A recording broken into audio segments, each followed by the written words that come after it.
Assalamualaikum warahmatullahi wabarakatuh. Waalaikumsalam warahmatullahi wabarakatuh. Bismillahirrahmanirrahim. Alhamdulillahi rabbil alamin. Wassalatu wassalamu ala ashrafil anbiya'i wal mursalin wa ala alihi wa ashabihil mujahidin at-tahirin, amma ba'du. Bersabda Rasulullah sallallahu alaihi wasallam, "Iza sarratka hasanatuka wa sa'atka sayyi'atuka fa anta mu'min." Apabila perbuatanmu yang baik menyebabkan engkau bahagia, apabila perbuatanmu yang baik menyebabkan engkau gembira, dan perbuatanmu yang jahat menyebabkan engkau jadi susah, itulah tanda bahwa di hatimu masih ada iman. Artinya, belum tentu orang yang berbuat baik merasa bahagia dengan kebaikan yang dikerjakannya. Dan tidak selamanya orang yang berbuat jahat sanggup menyesali perbuatan jahatnya. Oleh karenanya, apabila iman masih ada, apabila hati masih hidup, perbuatan yang baik menyebabkan orang gembira, perbuatan yang jahat menyebabkan orang susah dan gelisah hatinya. Ini mengandung pelajaran. Sekali kita berbuat baik, jangan sekali-kali menyesali kebaikan itu. Sebaliknya, satu kali kita melakukan kesalahan, hendaknya selalu menyesalinya. Kadang-kadang dalam kehidupan, karena orang tempat kita berbuat baik itu rupanya membalas air susu dengan air tuba, kita lalu menyesali kebaikan. Lahirlah kata-kata, "Nyesal saya nolong dia." Ibarat pepatah katanya, nolong anjing kejepit. Waktu kejepit setengah mati kita tolongin, begitu selesai dia dari kejepitnya malah kita digigitnya. Saudara hadirin yang saya muliakan, dalam kehidupan sehari-hari barangkali ini kena filsafat yang disebut dorong mobil mogok. Ketika mobil mogok setengah mati kita dorong, begitu mesin hidup ditinggalkannya kita di belakang. Sesungguhnya perbuatan kita yang baik tidak harus disesali, karena disesali atau tidak, toh perbuatan itu sudah kita lakukan. Dan penyesalan atas segala kebaikan hanya akan mengurangi nilai pahala kebaikan itu sendiri. Berbahagialah apabila berbuat baik, walaupun orang yang kita melakukan kebaikan membalasnya dengan kejahatan. Menyesalah apabila berbuat kesalahan, apabila melakukan dosa, karena itu pertanda nilai iman yang masih hidup dalam jiwa kita. Saudara-saudara kaum muslimin yang berbahagia, jadi sungguh pun pahala dan dosa sesuatu yang abstrak, efeknya jelas dia mendatangkan kebahagiaan atau membawa kepada kegelisahan batin di dalam kehidupan manusia. Orang di zaman materialis kurang terangsang berbuat pahala dan terdorong melakukan dosa. Kenapa? Karena pahala tidak kelihatan, dosa tidak nampak. Kalau pahala kelihatan, barangkali nggak kuat kita mikul pahala. Kalau dosa benjol, umpama tiap bikin dosa palanya benjol, barangkali sudah nggak karu-karuan kepala kita. Baik pahala, baik dosa, sesuatu yang tidak nampak oleh pandangan mata zahir, tapi yang punya efek dalam kehidupan ini. Orang yang banyak pahalanya dengan orang yang banyak dosanya, kalau dia berjalan barangkali sulit kita membedakan. Tapi efeknya dalam kehidupan ini jelas adanya. Sesuatu yang bernama pahala kita perlukan, karena hidup tidak berhenti hingga di sini. Sesuatu yang bernama dosa harus kita hindarkan, karena ada kelanjutan sesudah hidup yang sekarang ini, kehidupan dari satu pertanggungan jawab. Itu sebabnya Imam Ghazali dalam bahasa yang indah sekali berpesan, "Jaddidis safinah fa innal bahra amiq wa khuziz zad fa innas safara ba'id." Perbarui selalu kapalmu, rawat, jaga baik-baik, dandani kapalmu, fa innal bahra amiq, karena sesungguhnya lautan ini sangat dalam. Satu bahasa yang indah dari tamsil terhadap kehidupan. Perbaiki kapalmu karena lautan ini sangat dalam. Artinya jaga baik-baik hatimu, pelihara iman dan keyakinanmu, karena hidup ini bagaikan gelombang lautan, tempo-tempo air tenang, tempo-tempo ombak menggila dan menggunung. Jaga iman baik-baik karena hidup penuh dengan cobaan dan ujian. Itu maksudnya. Wa khuziz zad fa inna safara ba'id. Dan bawa bekal yang banyak karena perjalanan hidup ini sangat panjang. Perjalanan ini sangat jauh. Kita kalau pergi keluar kota tentu saja membawa bekal. Makin jauh kota yang akan kita tuju, makin banyak bekal yang harus kita bawa. Alangkah sengsaranya manusia apabila dia akan pergi ke satu kota yang jauh, modalnya cuma nekat. Bagaimana nanti di sana sajalah. Tidak membawa bekal sebagaimana yang sewajarnya. Hal yang semacam ini senangnya sih belum tentu, keblangsak dan susahnya sudah kebayang. Itu dalam kehidupan di dunia ini. Bagaimana kalau sudah bicara tentang kehidupan yang akan datang?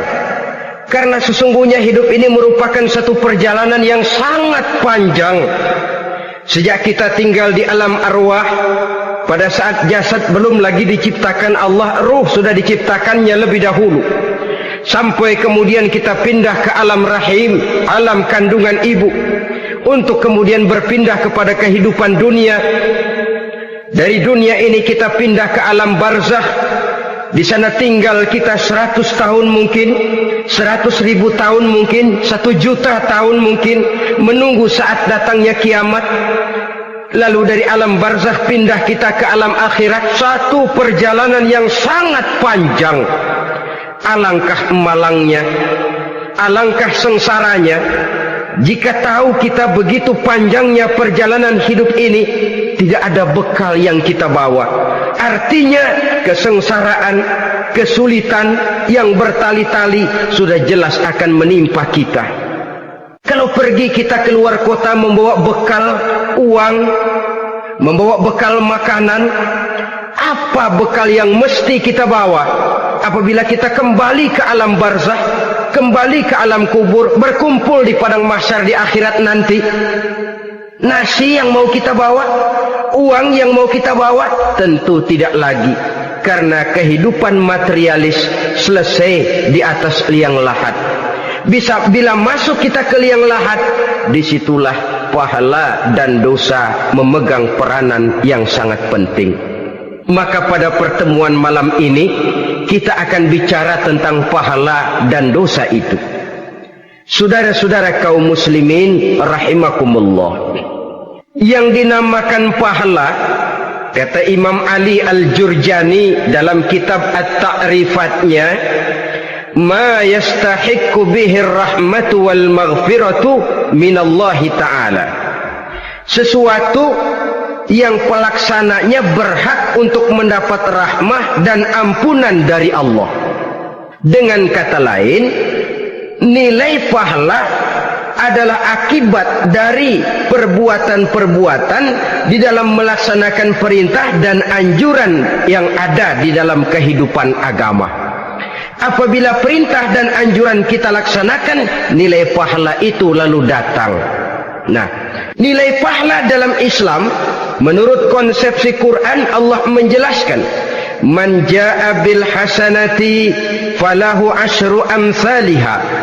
Barang siapa yang datang membawa satu kebajikan, barang siapa yang melaksanakan satu kebaikan, maka dia akan mendapat balasan 10 kali dari kebaikan yang dikerjakannya. 10 kali ini pun masih dilipat gandakan dengan 7 ini pun masih dikalikan 100, dan itu pun masih ditambah dengan pernyataan wallahu yudha'ifu liman yasha. Allah masih akan melipat gandakan perbuatan baik seseorang yang dikehendakinya. Itulah nikmatnya dalam Islam. Tetapi sebaliknya, wa man jaa bisayyi'ati fala yujza illa mislaha. Barang siapa yang melakukan satu kejahatan, dia tidak akan mendapat balasan kecuali sesuai dengan kejahatan yang dikerjakannya. Alangkah rahman dan rahimnya Allah. Orang yang berbuat baik dibalas 10, dikali 7, dikali 100, masih dilipat gandakan pula. Tapi orang yang berbuat jahat tidak akan mendapat balasan kecuali sesuai dengan kejahatan yang dikerjakannya. Ini kan beda dengan sifat kita manusia. Kita ini kadang-kadang kalau dijitak membalasnya mukul.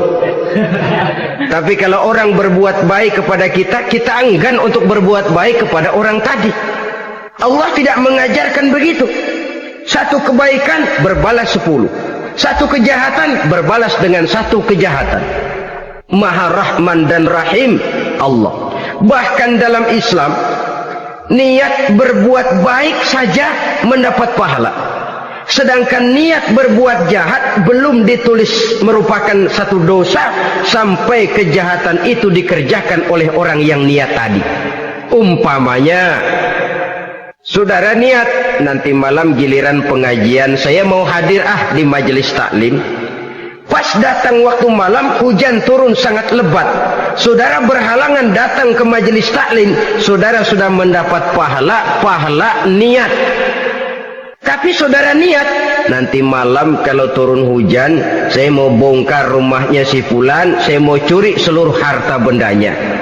Ternyata malam saudara tidak mengerjakan perbuatan itu belum ditulis dosa sampai perbuatan itu benar-benar dikerjakan. Tapi lalu jangan macam-macam. Kalau begitu niat aja yang baik, biar nggak usah dikerjain. Niat aja pengen ngaji walaupun tidak ada niatan untuk ngaji. Allah lebih tahu tentang apa yang terdetik di dalam hati sanubari kita. Itulah sebabnya sangat dianjurkan orang untuk melakukan segala macam kebajikan, dan dianjurkan orang menjauhkan segala macam bentuk kejahatan, karena dia akan berefek melahirkan dosa dan pahala. Dosa dan pahala itulah alat untuk memperoleh kebahagiaan di alam kubur, di padang mahsyar, sampai di akhirat nanti. Di dunia ini mungkin segalanya bisa kita beli dengan yang namanya uang. Keamanan kita bisa menyewa petugas untuk menjaga rumah kita. Kendaraan yang mewah bisa kita beli. Udara yang sejuk bisa kita ciptakan. Siapa banyak uang dia raja. Mungkin itu di dunia. Tapi bisa apa uang kalau kita sudah masuk ke alam kubur? Bisakah munkar nakir kita sogok? Udah karkir, jangan nanya nih, cepet. Bisakah malaikat azab menyingkir dengan uang semir? Ternyata tidak. Untuk memperoleh kebahagiaan di sana, nilai pahala. Kesengsaraan akan kita dapat kalau kita banyak menumpuk dosa. Oleh karena itu jangan beranggapan pahala nggak kelihatan, dosa juga nggak kelihatan, biarin saja. Yang tidak kelihatan ini pada waktunya akan memegang peranan yang sangat penting. Tapi tidak cuma untuk menghadapi hidup di situ, kita lalu harus berbuat baik dan meninggalkan yang jahat. Terutama juga di dunia ini. Toh pepatah bilang gajah mati meninggalkan gading, harimau mati meninggalkan belang. Apa yang akan kita tinggalkan setelah kita mati? Kita ingin jasad kita boleh hancur terkubur tanah, tapi nama kita ingin hidup terus, dikenang orang 100, 1000, bahkan 1.000.000 tahun yang akan datang. Ditulis orang dengan tinta emas dalam sejarah, tercatat kita sebagai orang baik-baik. Saudara-saudara kaum muslimin rahimakumullah. Lalu perbuatan apa yang bisa mendatangkan pahala itu? Saudara-saudara, semua perbuatan yang diperintah dan dianjurkan oleh Allah, yang dikerjakan dengan ikhlas hanya untuk mencapai ridho Allah, mendatangkan pahala. Kadang-kadang menurut pendapat kita remeh, tapi nilainya di sisi Allah besar.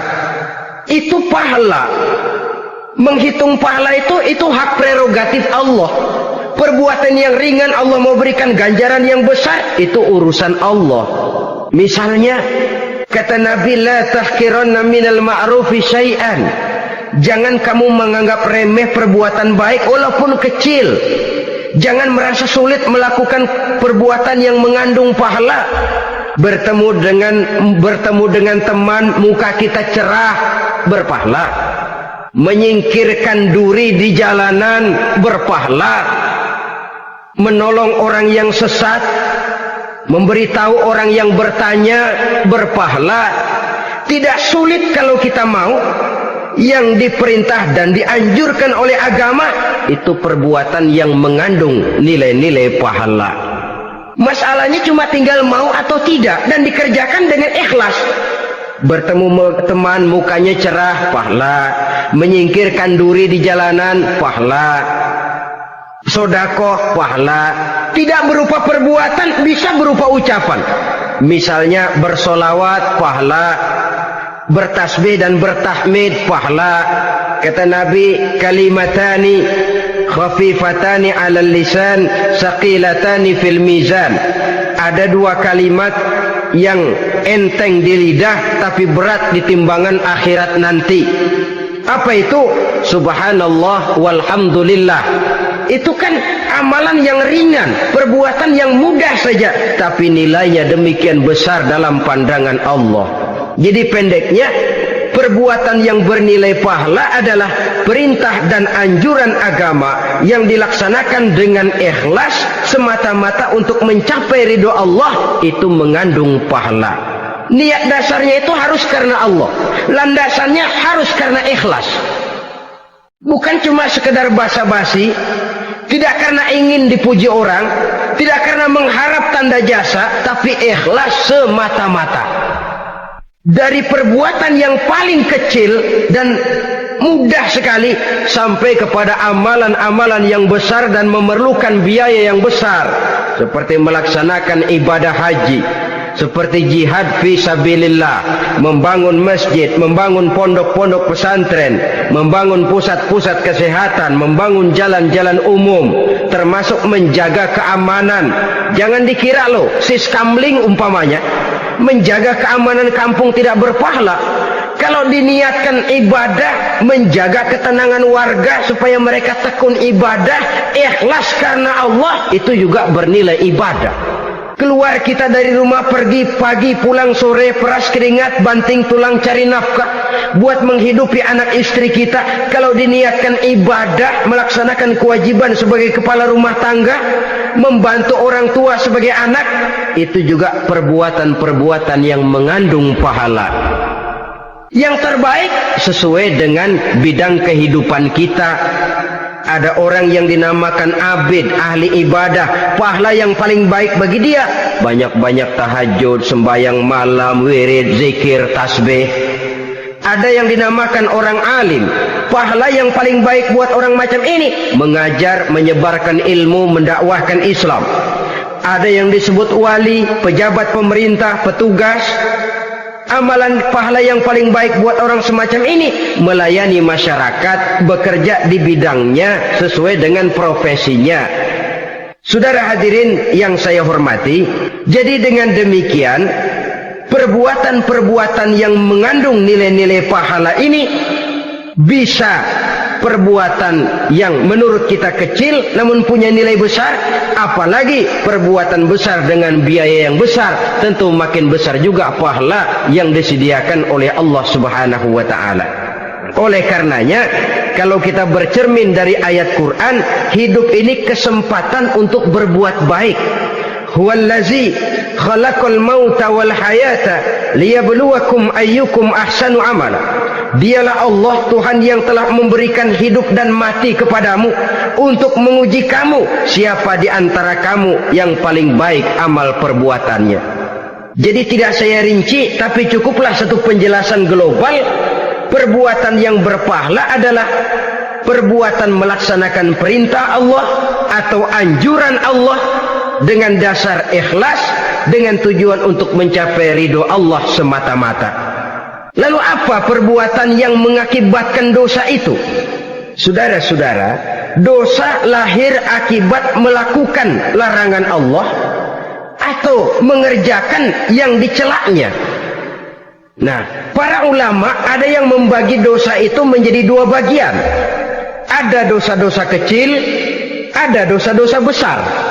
Tetapi sebenarnya ditinjau dari segi hakikatnya, Kalau sudah melakukan satu kesalahan yang mengakibatkan dosa, jangan dilihat besar dan kecilnya, tapi kepada siapa dosa itu kita kerjakan. Sebab kalau dosa kita anggap satu yang kecil, orang akan terangsang untuk mengerjakan yang kecil-kecil saja. Sehingga dengan demikian, yang kecil pun akan menjadi besar kalau ditumpuk-tumpuk. Sedangkan yang besar bisa saja menjadi kecil kalau selalu diiringi dengan permohonan ampun kepada Allah. Itu sebabnya para ulama sufi, orang-orang tasawuf mengatakan la saghair ma'al istimrar wala kabair ma'al istighfar. Tidak ada dosa yang kecil kalau dikerjakan terus-menerus, dan tidak ada dosa yang besar kalau digempur tiap saat dengan perbuatan istighfar atau memohon ampun kepada Allah Subhanahu wa taala. Cuma saja pada umumnya, karena dosa-dosa kecil itu lebih mudah taubatnya, dan ada janji Nabi, barang siapa yang meninggalkan dosa-dosa besar akan diampuni dosa-dosanya yang kecil-kecil. Oleh karena itu, pada kesempatan ini kita akan juga bicarakan apa saja yang termasuk klasifikasi dosa-dosa besar, dengan harapan kita bisa menjaga diri, menyelamatkan diri, jangan sampai terjatuh ke dalam dosa-dosa yang besar tadi. Tetapi bukan berarti kita harus terangsang melakukan dosa-dosa yang kecil. Biarin kecil ini, tobatnya gampang. Dosa kelas teri. Dosa itu kan tidak kelihatan. Lalu terangsang melakukan perbuatan dosa-dosa walaupun kecil, kalau berlarut terus-menerus dia akan tumbuh menjadi dosa yang besar. Oleh karenanya, jangan sampai mengundang pengertian kalau kita membicarakan dosa-dosa yang besar lalu terangsang melakukan dosa-dosa yang kecil. Karena bagaimanapun juga dosa kecil dan dosa besar sama dalam arti kepada Allah kita melakukan kesalahan. Dan dosa yang kecil pun kalau bertumpuk, dia akan menjadi banyak. Saudara-saudara kaum muslimin rahimakumullah, ada beberapa jenis dosa-dosa besar. Jenis yang pertama, asyirku billah, syirik atau menyekutukan Allah. Dari sekian deretan dosa-dosa besar, syirik ini merupakan bapak moyangnya dosa. Dedengkotnya dosa itu syirik, menyekutukan Allah. Bahkan dosa yang lain Allah masih mau mengampuni, tapi kalau sudah syirik, menyekutukan Allah, itu sudah satu dosa yang tidak berampun sama sekali. Oleh karena itu tepat pesan Imam Ghazali tadi, jadi di safinah fa innal bahra amik, jaga iman, pelihara akidah, dandani kapal. Karena hidup ini gelombang lautan sangat dalam, hidup banyak cobaan. Di dalam hidup di zaman sekarang ini, saudara bisa perhatikan, di mana tensi ekonomi tinggi, lapangan kerja sulit, persaingan hidup makin tajam, sifat egois dan individualis tumbuh di mana-mana, rasa solidaritas sosial menurun, sifat gotong royong musnah, orang mudah potong kompas, potong jalan, ingin cepat kaya, ingin cepat naik pangkat, ingin dapat kedudukan. Kadang-kadang akidah pun terjual, akidah pun musnah, jatuh ke jurang syirik pun tidak jadi soal. Itu yang kita khawatirkan. Kalau dosa-dosa yang lain Allah masih mau mengampuni, tapi kalau sudah jatuh kepada syirik, Allah sama sekali tidak akan memberikan ampun. Dalam kaitan dengan ini barangkali tepat sinyalemen Imam Ali itu. Andai kata kemiskinan merupakan satu kepribadian, saya akan membunuhnya lebih dahulu. Artinya memang kemiskinan ini sering mendorong orang kepada jurang kemusyrikan. Tidak tahan menghadapi godaan perut akibat tensi ekonomi yang tinggi, lapangan kerja yang sulit. Iman pun jadilah ditukar dengan 3 liter beras. Akidah pun jadilah dibarter dengan 3 bungkus supermi, dengan pakaian bekas, dengan obat-obatan. Tidak jadi soal baginya mengejar kebahagiaan yang relatif singkat dengan mengorbankan kebahagiaan yang abadi. Persis ibarat pepatah, nyari jarum kampak hilang. Mencari sesuatu yang kecil, yang besar jadi sia-sia. Membela perut, mengorbankan akidah. Na'udzubillah summa na'udzubillah. Saudara-saudara kaum muslimin rahimakumullah. Ini fakta. Ini kenyataan. Dan hal semacam ini tidak bisa diatasi cuma dengan ceramah, simposium, diskusi, seminar. Apalagi Nabi berpesan, solahu ummati bil ilmi wal mal. Umatku hanya bisa menjadi baik akidahnya dengan ilmu dan harta. Itu bahasa Nabi. Kalau bahasa kita sekarang, dengan ekonomi dan pendidikan. Ilmu, pendidikan, ekonomi, harta. Tanpa itu sangat besar kemungkinan kita bisa menjual akidah terjerumus di lembah kemusyrikan. Maka terutama kepada saudara-saudara saya, muslimin yang terpencil jauh dari kota-kota besar, yang kadang dalam kehidupan seharinya imannya sering digoda oleh supermi, akidahnya sering ditantang oleh pembagian beras, pakaian-pakaian bekas, obat-obatan dan sebagainya. Jaga dan bentengi akidah kita. Lebih baik nyawa berpisah dari badan, asal iman jangan berpisah dari hati. Kepada adik-adik saya para remaja, para pemuda di kota-kota besar, yang iman dan akidahnya sering ditantang dengan minuman-minuman keras, fasilitas-fasilitas yang menghanyutkan, yang secara terarah dan praktis sedikit demi sedikit menggiring kita untuk keluar dari nilai-nilai akidah.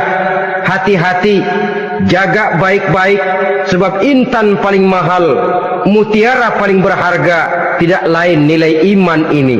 Tergelincir kita daripadanya, jatuh ke lembah kemusyrikan, jatuh ke satu dosa yang teramat besar, yang Allah tidak akan pernah memberikan ampun lagi. Ini dosa besar yang pertama. Yang kedua, qatlun nafsi illa bil haq. Membunuh orang tanpa alasan yang benar. Di zaman kesulitan ekonomi kadang-kadang orang mudah nekat. Tengok saja, kadang-kadang karena pasar uang 100-200 perak saja nyawa bisa melayang. Kadang-kadang karena urusan yang remeh, salah omong, salah ambil, salah ucap, salah pegang, nyawa bisa jadi melayang. Alangkah murahnya nyawa, seakan-akan kita yang punya. Padahal nyawa itu hak milik Allah. Tidak pantas kita merampasnya, tidak pantas kita menghilangkannya dari jasad seseorang. Oleh karenanya, membunuh orang merupakan satu dosa yang sangat besar. Jangankan kepada orang yang seakidah, orang yang lain akidah saja pun, kalau dia hidup berdamai, rukun, berdampingan, kita harus melindungi. Apatah lagi teman seakidah sendiri.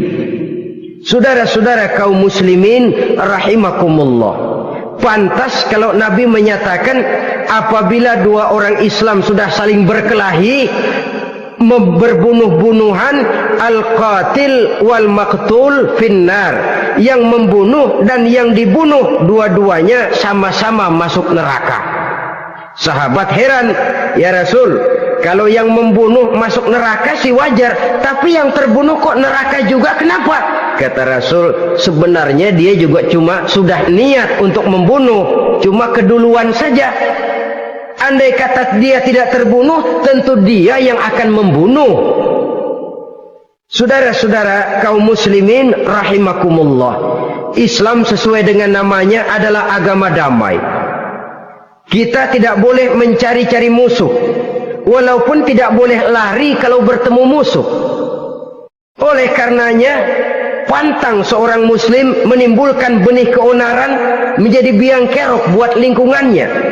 Sesuai dengan namanya, seorang muslim adalah seorang yang dalam hidup senantiasa berusaha menebarkan salam, menebarkan kedamaian, ketenangan dan ketentraman. Dengan prinsip musuh jangan dicari, bertemu pun jangan lari. Yang ketiga, termasuk dalam kelompok dosa besar ini, syurbul khamr, meminum minuman keras. Termasuk di dalam kata khamr ini ganja, morfin, narkotik. Sebab apa? Jenis minuman semacam itu tidak hanya merusak keadaan sekarang, tapi sekaligus merusak kehidupan yang akan datang. Kalau itu jatuh di tangan generasi muda, artinya kan merusak kehidupan masa depan daripada suatu bangsa. Karena apa? Remaja dan pemuda merupakan bentuk miniatur daripada kehidupan bangsa.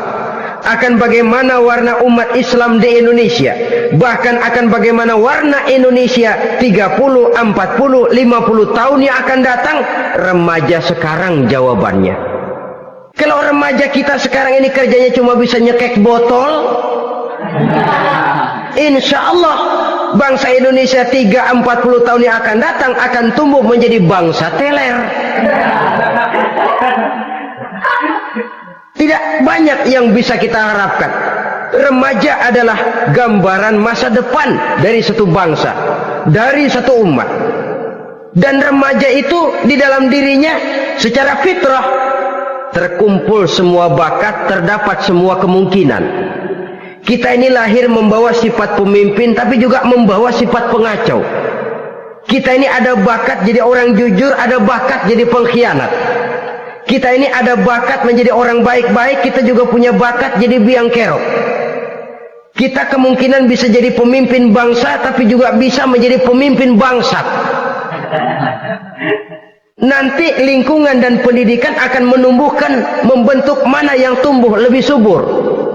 Kalau lingkungan dan pendidikannya lebih banyak bercerita tentang kejujuran, maka nilai kejujuran yang akan tumbuh lebih banyak dalam jiwanya. Dan insya Allah diharapkan dia akan menjadi manusia yang jujur di kelak kemudian hari nanti. Dan masalah minuman keras ini sebenarnya berkait. Kita tidak bisa cuma menyalahkan remaja saja, menyalahkan pemuda saja, karena bagaimanapun masalahnya kompleks. Menghancurkan sesuatu tanpa melihat kausalnya, tanpa melihat sebab akibatnya kan sama juga bohong. Kemungkinan karena broken home, kemungkinan karena pergaulan, kemungkinan karena kurang perhatian orang tua, kemungkinan karena akibat bacaan, tontonan, atau fasilitas berupa dibukanya pabrik-pabrik minuman keras, dijualnya minuman-minuman keras, di warung-warung yang remang-remang, yang memberikan kenikmatan, kebahagiaan, dan kebanggaan tersendiri, sehingga akhirnya orang terangsang untuk datang dan minum di sana. Pada dasarnya memang sepele, cuman minum, nggak ngerugiin orang lain kan? Iya, pada waktu minum. Tapi dikala sudah mabuk, out of control, apapun bisa kita lakukan. Yang kita ucapkan kita tidak sadari lagi, yang kita kerjakan tidak kita sadari lagi. Dikala itu segala macam kejahatan bukan sesuatu yang tidak mungkin untuk kita laksanakan. Nggak ngerugiin orang lain, memang pada saat mau minum. Tapi begitu minum, mabuk, kita bisa merugikan orang lain. Setidaknya merugikan diri sendiri. Pertumbuhan IQ menjadi lemah, semangat kehidupan hilang, gairah kerja menurun, kalau tidak ada sama sekali. Lalu apa yang bisa kita lakukan di dalam kehidupan? Dan akan lebih celaka kalau ini menimpa kehidupan generasi muda kita. Kadang-kadang yang ironi ya, kalau yang orang tuanya mampu barangkali masih tertolong, tapi yang orang tuanya kondisi ekonomi lemah masih kepengen teler juga. Orang tuanya nggak mampu masih pengen mabuk. Dari ganja, morfin nggak dapat, akhirnya kaleng cat diisepin. Yang penting kan bisa teler, mendatangkan satu kebahagiaan tersendiri. Itu sebabnya memang satu kejahatan menurut teori polisi ya hanya bisa terjadi karena faktor N dan K, niat dan kesempatan. Niat ada, kesempatan ada, jadi orang jahat. Kurang salah satunya, biasanya kejahatan terbendung. Niat ada, kesempatan tidak ada, sulit berbuat jahat.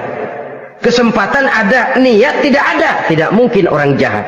Tapi yang paling dominan sebenarnya niat. Kalau niat sudah kuat, kesempatan bisa dicari. Kesempatan bisa diciptakan. Biar hansip nongkrong, ditungguin lengahnya. Iya, biarin. Jam 11 sampai jam 2, matanya melotot. Jam 3 dia mulai ngulet, ngempet. Nah, di saat itu saya masuk ke rumahnya. Kalau niat kuat, kesempatan bisa diciptakan. Dan kalau sudah niat, ini masalah hati. Kalau sudah masalah hati, menyangkut soal moral. Moral artinya sudah masuk kepada kehidupan agama.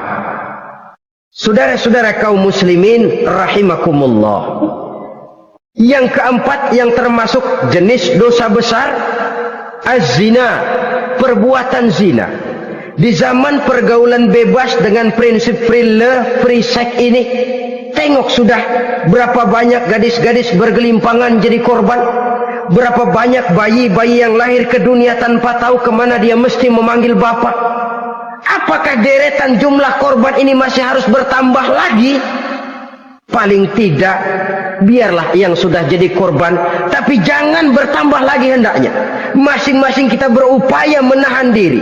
Termasuk dalam kategori zina ini, yang merupakan cabang-cabangnya, liwat, homoseks, lesbian, masturbasi. Bahkan masturbasi itu termasuk jenis zina tangan. Dan itu juga merupakan satu dosa. Di samping dosa juga merusak diri. Karena bagaimanapun juga dia akan mengurangi kemampuan daya pikir seseorang. Maka agama memberikan jalan keluar. Pesan Nabi, ya ma'syara syabab, man istata'a minkumul ba'at falyatazawwaj. Hai para pemuda, kata Nabi, barang siapa di antara kamu yang sudah bisa ba'at, yang sudah mampu ba'at. Ba'at itu artinya memberikan nafkah, baik nafkah zahir maupun nafkah batin. Falyatazawwaj, maka hendaklah dia kawin. Jadi yang maksud ba'at ini ya nafkah zahir, ya nafkah batin. Kita kadang-kadang cuma bisa ngasih nafkah batin saja sudah merasa pokoknya kan saya sanggup untuk kawin, lalu kawin tanpa kehilangan, dengan kehilangan pertimbangan.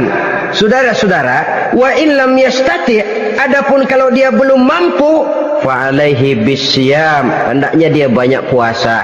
Fa innahu lahu wija, karena puasa itu akan merupakan benteng jangan sampai orang memperturutkan hawa nafsunya. Andai kata puasa belum hobi, banyaklah olahraga para pemuda, para remaja. Karena dengan olahraga, pemikiran untuk memperturutkan hawa nafsu agak sedikit terkendali dan energi tersalurkan dalam bentuk yang positif. Pendeknya kreatif, banyak kegiatan. Ini pesan Imam Syafi'i tepat itu. Kata beliau, inni ra'aitu wuqufal ma'i yufsiduh in sala taba wa illam yajri lam yatib. Aku melihat air kalau diam rusak, tapi kalau dia mengalir jernih. Air kalau ngendap, nggak ngalir, nyamuk nyarang di situ, bisa jadi sumber penyakit. Manusia hidup begitu. Kalau nggak punya kegiatan, nggak kreatif, kerjanya cuma delohom, ayam-ayam, akhirnya jadi ngerusak. Ngomongin orang, Jano ngapa? Ano. Kebangetan nggak ngapa-ngapain, orang aja dipontenin, orang diomongin, lahirlah namimah, lahirlah ghibah. Saudara-saudara, air itu kalau ngendep ada aja yang nyarang, tapi kalau dia ngalir, orang ada kesibukan, insya Allah dia tidak akan jatuh kepada sesuatu yang bisa mengundang dosa. Isilah waktu dengan hal-hal yang bermanfaat, karena hidup ini singkat dan tidak berjalan mundur ke belakang, mundur hancur, berhenti diinjak orang. Sekali melangkah, jangan surut mundur ke belakang. Homoseks, terlepas dari penyakit kejiwaan. Sekarang ini kan sudah ada persatuan kaum gay katanya, meminta perlakuan yang sama dan agar dibolehkan kawin sesama mereka. Secara manusiawi boleh, secara manusiawi kita hargai mereka, tapi dari kacamata agama ini jelas merupakan penyimpangan, dan penyimpangan merupakan suatu dosa terlepas dari pertimbangan manusiawi. Jangan karena terlalu memperturutkan suara manusiawi lalu kita mengesampingkan agama. termasuk lesbian, wadon karo wadon. Kalau homo itu kan lanang karo lanang katanya. Saudara-saudara kaum muslimin rahimakumullah, ini bukan penyakit baru. Liwat, homoseks sudah dikenal dari zamannya Nabi Lut, laki dengan laki. Lesbian dari zaman istrinya Nabi Lut. Terlepas dari penyakit kejiwaan, dari segi agama, ini merupakan penyimpangan dan merupakan dosa yang besar. Yang kelima, yang termasuk jajaran dosa kelas kakap, qazful mu'minina wal mu'minat, menuduh orang mukmin yang baik-baik, laki atau perempuan, melakukan perbuatan zina sehingga hancur namanya di masyarakat. Ini merupakan satu perbuatan dosa yang sangat besar dan sangat dimurkai oleh Allah. Saudara-saudara kaum muslimin rahimakumullah, oleh sebab itu tentang masalah ini, kalau memang tidak ada saksi, jangan sembarang kita enteng lidah menuduh orang lain berbuat zina, menuduh orang lain berbuat serong. Dosanya kelewat besar di dalam kehidupan. Karena apa? Mencari harga diri itu berat, memelihara kehormatan diri jauh lebih berat. Satu kali orang dihancurkan namanya di masyarakat, dia akan terisolir jadinya. Oleh karenanya, berlindung kita kepada Allah, jangan sampailah dihinggapi oleh sifat ini. Karena sentimen kita kepada seseorang, karena hasad kita kepada seseorang, tidak senang melihat orang lain lebih maju, lalu lidah ini seenaknya saja mengucapkan kata, padahal sanksi dan resikonya sangat besar. Yang kita tuduh barangkali mendapat pahala dari Allah, kita sendiri yang menuduh tanpa saksi, tanpa alasan yang benar, mendapat dosa yang sangat besar. Saudara-saudara, memang kadang-kadang aneh dalam hidup ini. Seorang pelacur biasanya bisa menjaga mulutnya di masyarakat, kata-katanya baik, sopan. Kenapa? Karena mulut yang satu sudah tidak terjaga.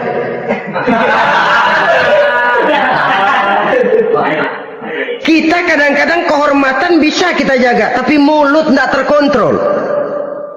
Ngomong saenake dewe, bikin orang mangkel, kesal, fitnah sana, fitnah sini, menghancurkan nama baik orang, ngomongin yang macam-macam. Bagai-bagai macamlah caranya. Saudara-saudara kaum muslimin yang berbahagia. Jadi dengan demikian, menuduh orang lain berbuat zina, sedangkan orang itu tidak pernah melakukannya, ini termasuk satu dosa yang sangat besar di dalam kehidupan ini. Yang keenam, al-'aqu bil walidain, durhaka kepada ibu bapak.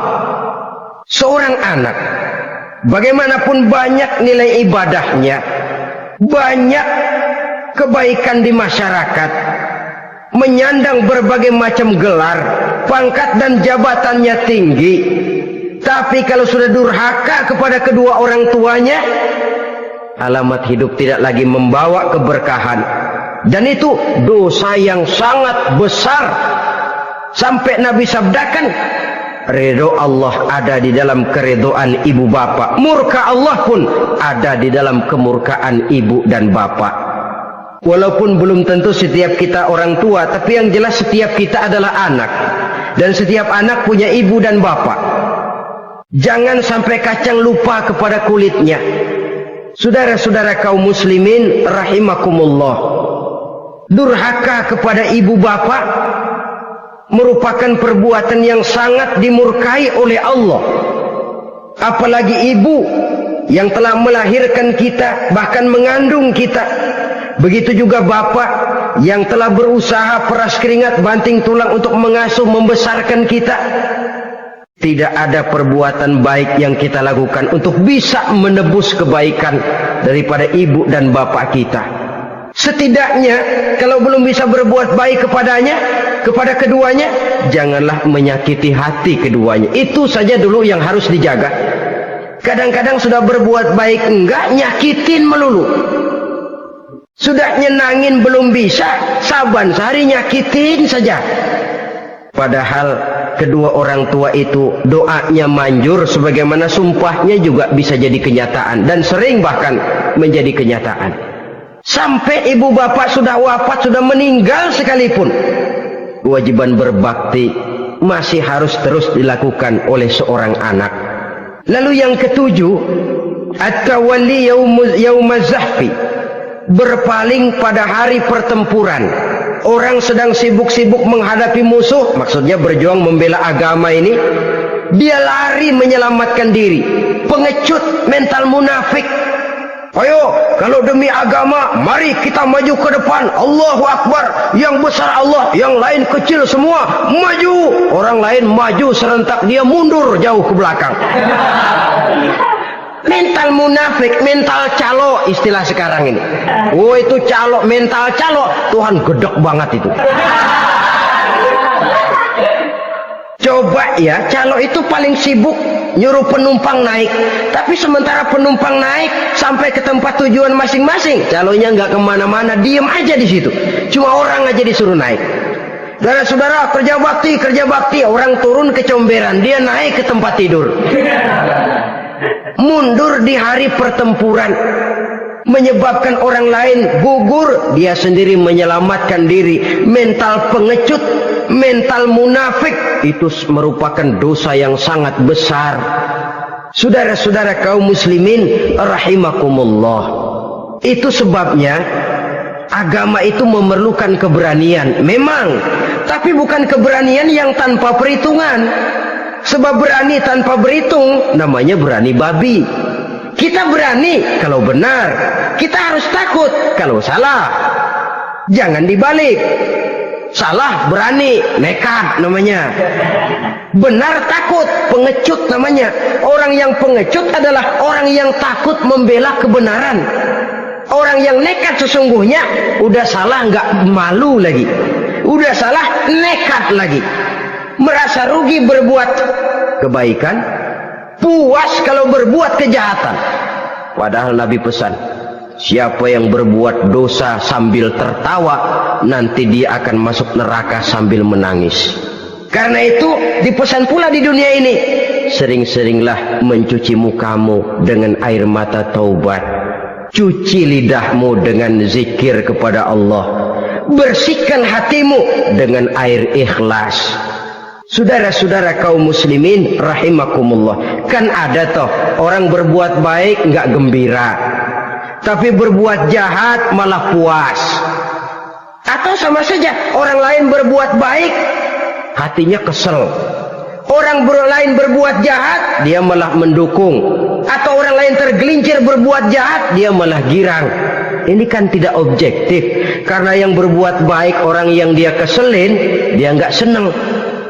Tetapi karena yang berbuat jahat orang yang dia senengin dibenerin juga. Itu nggak objektif namanya. Mundur di hari pertempuran pada saat saudara-saudara kita sedang menghadapi musuh, sikap pengecut yang sangat dibenci Allah. Yang kedelapan, termasuk kelompok dosa besar, aklu malil yatim, makan harta anak yatim. Kadang-kadang ada orang mengeksploitir loh nasib anak-anak yatim. Karena biasanya para dermawan peka kalau mendengar nasib yatim, memberikan santunan. Si yatim belum makan, yang ngurusin udah pada kenyang. Mengeksploitir, memakan harta anak yatim termasuk dosa yang sangat besar. Sehingga Nabi pesan, ana wa kafilul yatim kahataini yaumal qiyamah. Aku dan orang yang menyantuni anak yatim seperti dua jari ini di hari kiamat. Rumah yang paling dimuliakan Allah adalah rumah yang di dalamnya ada anak yatim yang hidupnya dihormati, hidupnya disantuni, keperluannya dicukupi. Maaf saja, tahap kita menyantuni anak yatim ini baru tahap setahun sekali. Kalau Muharram kita agungkanlah, kita besarkan. Lebaran yatim katanya, kita kumpulkan dana, kita usap kepala yatim, kita kumpulkan beras, kita bagikan hari itu. Perkara bulan depan kelaparan, kita tutup kuping. Perkara bulan berikutnya dia kelaparan, kita masa bodoh. Bahwa di bulan Muharram kita santuni yatim piatu itu sudah baik. Tapi akan lebih baik lagi kalau kita sanggup menjadi bapak asuh mereka, memikirkan sekolah mereka ada kontinuitas. Kalau mereka diasuh oleh orang lain, lalu bertukar agamanya, berpindah akidahnya, kita ngomel habis-habisan. Tapi kita ada kemampuan, kita tidak mau berbuat semacam itu. Ya sama juga bohong namanya. Saudara-saudara kaum muslimin rahimakumullah. Orang yang menyantuni yatim mendapat pahala besar. Tapi orang yang mengkorup harta anak yatim, dosanya juga sangat besar. Berhati-hatilah kalau kita diberikan kepercayaan oleh masyarakat untuk mengurus anak-anak yatim. Karena pahalanya besar, resikonya juga besar. Yang kesembilan, syahadatuz zur, sumpah palsu. Sebab sumpah palsu ini menggunakan nama Allah untuk sesuatu yang tidak benar. Nama kita saja dibawa untuk yang tidak benar, kita jengkel. Nama kita dipalsukan untuk sesuatu yang tidak baik, kita kadang-kadang jengkel, tidak puas jengkel, menuntut melalui saluran hukum. Kenapa? Nama saya dicatut. Bagaimana lagi kalau nama Allah kita pakai untuk bersumpah, sumpahnya palsu, menguntungkan kita, merugikan orang lain, Allah murka betul. Maka sumpah palsu termasuk deretan dosa-dosa besar. Apalagi yang ke-10, aklur riba, makan riba alias renten. Ini kan yang cepat mendatangkan uang. Kadang-kadang kalau yang bikin riba itu orang awam barangkali, ya masih kita maklumin. Kadang-kadang penyakit ini datang menimpa mereka juga yang kita kenal kebaikannya. Bahkan suka datang ke musola, rajin ke masjid. Kadang-kadang riba masih dimakannya. Karena cara cari duit paling enak, duit utuh tambahnya terus masuk. Na'udzubillah summa na'udzubillah. Itu yang diibaratkan dalam perjalanan Mi'raj waktu Nabi diperlihatkan neraka. Orang perutnya sebesar rumah dililit ular, diseret-seret itu hancur perutnya, dibulatkan lagi, diseret lagi, hancur lagi, dibulatkan lagi, terus menerus begitu. Dia berteriak, mengerang, mengeluh, mengadu kesakitan. Nabi tanya, itu apa Jibril? Itu contoh dari umatmu yang suka makan riba Muhammad, makan renten. Saudara-saudara, ini kan mencekik leher orang. Orang sedang kesulitan, kelihatannya sih baik, menolong, tapi di belakang menolong itu nyekek. Di belakang nolong itu nyekek, dan nyekek itu sebenarnya tujuan utamanya. Orang yang menjalankan riba pada dasarnya tidak punya kemanusiaan kok. Kalau dia kelihatannya mau menolong, kelihatannya motifnya mencari untung di belakang itu. Jauh dari kemanusiaan. Yang ke-11, saudara-saudara, termasuk jajaran dosa besar itu qat'ur rahim, memutuskan silaturahmi. Marah, hobi sama marah. Kalau 3 hari nggak marahan sama orang, ngebet palanya. Selalu nyari gara-gara. Kalau udah marah berlaku perpanjangan waktu. Tahun, 2 tahun, kadang-kadang seumur hidup. Saudara hadirin yang saya muliakan. Apalagi mengurangi timbangan termasuk kelas dosa besar. Makan suap termasuk dosa besar. Semir menyemir dosa besar. Apalagi bunuh diri. Nah ini, bunuh diri dosa besar. Kadang-kadang karena sulit nekat, daripada hidup susah mendingan mati sekali.